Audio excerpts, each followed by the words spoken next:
Let's get started. I-open ang Dito app.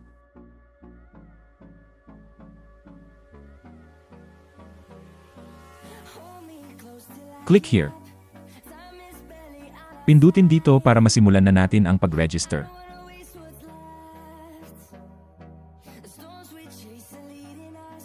Click here to proceed.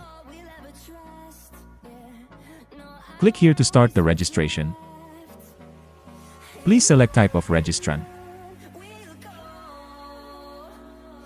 Ilagay ang iyong Dito mobile number.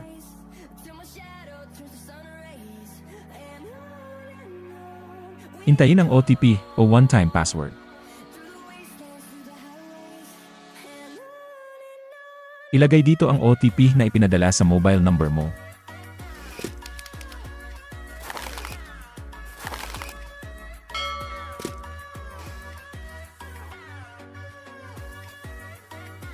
Click here to proceed. Ngayon, pumili ng isang valid government ID na mayroon ka. Piliin ang may nakalagay na instant approval para mabilis maaprubahan ang pag-register mo. Click here to upload your valid ID. Mas maganda at mas mabilis kung may nakahanda ka ng i-upload na digital copy ng ID mo.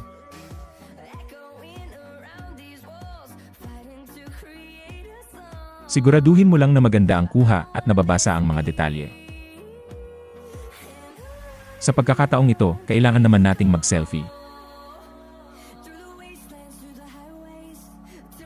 Click here to proceed. Ngayon, ibigay ang lahat ng mga hinihinging impormasyon tungkol sa iyo.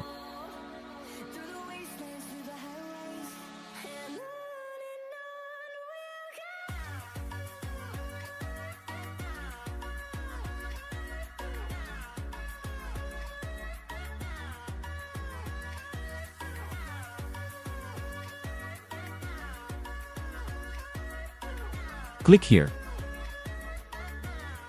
I-double check ang mga inilagay mong impormasyon. Pindutin ang mga checkbox kapag sigurado ka na tama ang mga detalyeng inilagay mo. At panghuli, click here to complete the SIM card registration. Congratulations! You have successfully registered your Dito SIM card. Thank you for watching.